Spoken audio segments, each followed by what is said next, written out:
ಶಿಕ್ಷಣ ಉದ್ಯೋಗ ಮಾರ್ಗದರ್ಶನ ಸಂಸ್ಥೆ. ಈ ಬಾಲಕ್ ಸಂಸ್ಥೆ 2004ರಲ್ಲಿ ಮಾಗಡಿಮಠ ಸಮುದ್ರದಲ್ಲಿ ಶುರು ಮಾಡಿದ್ದು. ಈಗ ಕರ್ನಾಟಕ ರಾಜ್ಯಾದ್ಯಂತ ಸುಮಾರು 62 ಶಾಖೆಗಳನ್ನ ಜಿಲ್ಲಾ ಮತ್ತು ತಾಲೂಕು ಮಟ್ಟದಲ್ಲಿ ಹೊಂದಿದೆ. ಇದರ ಮುಖಾಂತರ ನಾವು ವಿದ್ಯಾರ್ಥಿಗಳಿಗೆ, ನಿರುದ್ಯೋಗಿಗಳಿಗೆ, ಯುವಕರಿಗೆ ಕೌಶಲ್ಯಾಭಿವೃದ್ಧಿ ತರಬೇತಿಯನ್ನು ಕೊಟ್ಟು ಅವರಿಗೆ ಉದ್ಯೋಗ ಕೊಡಿಸೋ ಕೆಲಸವನ್ನ ಅಥವಾ ಉದ್ಯೋಗಕ್ಕೆ ಮಾರ್ಗದರ್ಶನ ಕೊಡೋ ಕೆಲಸವನ್ನ ಮಾಡ್ತಾ ಇದ್ವಿ. 2004ರಿಂದ ಇಲ್ಲಿವರೆಗೂ ನಾವು ಸುಮಾರು 3 ಲಕ್ಷ ವಿದ್ಯಾರ್ಥಿಗಳಿಗೆ ತರಬೇತಿ ಕೊಟ್ಟಿದ್ದೀವಿ.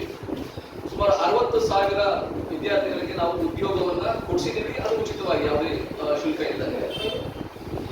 ನಾವು ಪ್ರತಿ ವರ್ಷ ವಿದ್ಯಾರ್ಥಿಗಳಿಗೆ SSLC ಮತ್ತು PUC ಎಕ್ಸಾಮ್ ಬಗ್ಗೆ ವಿದ್ಯಾರ್ಥಿಗಳಿಗೆ ಪ್ರಶ್ನೋತ್ತರ ಪತ್ರಿಕೆಗಳನ್ನ, ಅದನ್ನ ಆನ್ಸರ್ ಬುಕ್ಲೆಟ್ ಮಾಡಿ ಕೊಡ್ತಾ ಇದ್ವಿ.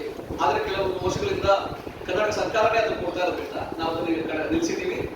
ಇವತ್ತು ಪ್ರಮುಖವಾಗಿ ಇಂದಿನ ಮಾಧ್ಯಮ ಗೋಷ್ಠಿಯಲ್ಲಿ, ಈ ಬೆಂಗಳೂರು ಪ್ರೆಸ್ ಕ್ಲಬ್ನಲ್ಲಿ ನಾವೊಂದು ಕರಿಯರ್ ಗೈಡೆನ್ಸ್, ವೃತ್ತಿ ಮತ್ತೆ ಶಿಕ್ಷಣದ ಅವಕಾಶಗಳು SSLC ನಂತರ ಮತ್ತೆ PUC ನಂತರ ಏನೇನಿದೆ ಅನ್ನೋದನ್ನ ಒಂದು ಸಂಕ್ಷಿಪ್ತವಾಗಿ ಒಂದು 60 ಪುಟಗಳ ಒಂದು ಬುಕ್ಲೆಟ್ ಅನ್ನ ಒಂದು ತಯಾರು ಮಾಡಿದ್ದೀವಿ. ಕನ್ನಡ ಮತ್ತೆ ಇಂಗ್ಲಿಷ್ ನಲ್ಲಿ ಆ ಪುಸ್ತಕವನ್ನ ಇವತ್ತು ಲಾಂಚ್ ಮಾಡಲಿಕ್ಕೆ, ಮತ್ತೆ ನಮ್ಮ ಸಂಸ್ಥೆಯಿಂದ ಕೌಶಲ್ಯಾಭಿವೃದ್ಧಿಗೆ ಅನುಕೂಲ ಆಗಿದ್ದ ಒಂದು ಸ್ಕಾಲರ್ಶಿಪ್ ಆಪ್ಟಿಟ್ಯೂಡ್ ಟೆಸ್ಟ್ ಅನ್ನು ಮಾಡ್ತೀವಿ.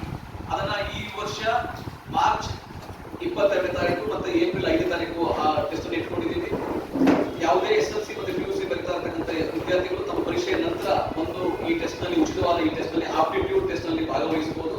ಅದರಿಂದ ಅವರೊಂದು ಕೌಶಲ್ಯ ವೃದ್ಧಿ ಆಗುತ್ತೆ, ಮತ್ತೆ ಬೇರೆ ಬೇರೆ ಕಾಂಪಿಟೇಟಿವ್ ಎಕ್ಸಾಮ್ ಅಟೆಂಡ್ ಮಾಡಲಿಕ್ಕೆ ಒಂದು ಸ್ಫೂರ್ತಿ ಸಿಗುತ್ತೆ. ಹಾಗಾಗಿ ನಾವು ಅದನ್ನ ಕೂಡ ಮಾರ್ಚ್ 22 ಮತ್ತೆ ಏಪ್ರಿಲ್ 5ನೇ ತಾರೀಕು ಆಪ್ಟಿಟ್ಯೂಡ್ ಟೆಸ್ಟ್ ಇಟ್ಕೊಂಡಿದ್ದೀವಿ. ಅದು ಉಚಿತವಾಗಿರುತ್ತೆ, ಕನ್ನಡ ಮತ್ತೆ ಇಂಗ್ಲಿಷ್ ಇರ್ತದೆ. ವಿದ್ಯಾರ್ಥಿಗಳು ತಮ್ಮ ಬೇಕಾದ ಭಾಷೆಯನ್ನು ಆಯ್ಕೆ ಮಾಡ್ಕೋಬಹುದು. ಈಗ ನಾವು ಒಂದು ಕರಿಯರ್ ಗೈಡೆನ್ಸ್ ಬುಕ್ ಅನ್ನು ನಾವು ಈ ಮುಂದೆ ಇದನ್ನ ಲಾಂಚ್ ಮಾಡ್ತೀವಿ, ಸ್ಕೂಲ್ ನಲ್ಲಿ ಲಾಂಚ್ ಮಾಡ್ತಾ ಇದ್ದೀವಿ. ಇದು ಕನ್ನಡ ಮತ್ತೆ ಇಂಗ್ಲಿಷ್ ಅಲ್ಲಿ ಇದೆ. ಆ ವಿದ್ಯಾರ್ಥಿಗಳು ನಮ್ಮ SSLC ಮತ್ತೆ PUC ಓದ್ತಾ ಇರ್ತಕ್ಕಂಥ ವಿದ್ಯಾರ್ಥಿಗಳು ಎಕ್ಸಾಮ್ ಮುಗಿದ್ಮೇಲೆ ಅಥವಾ ಮುಂಚೆ ತಮ್ಮದು ಒಂದು ID ಕಾರ್ಡ್ ತಿಳ್ಕೊಂಡು ನಮ್ಮ ಶಾಖೆಗಳಲ್ಲಿ, ಬೆಂಗಳೂರಿನ 12 ಶಾಖೆಗಳು ಮತ್ತೆ ಹಾಸನ ಮತ್ತೆ ಮೈಸೂರಿನ ಶಾಖೆಗಳಲ್ಲಿ ಅದನ್ನ ಪಡ್ಕೋಬಹುದು. ಅದನ್ನ ನಾನು ತಮ್ಮ ಮುಂದೆ ಪ್ರಸ್ತುತಪಡಿಸಕ್ಕೆ ಇಷ್ಟಪಡ್ತೇನೆ.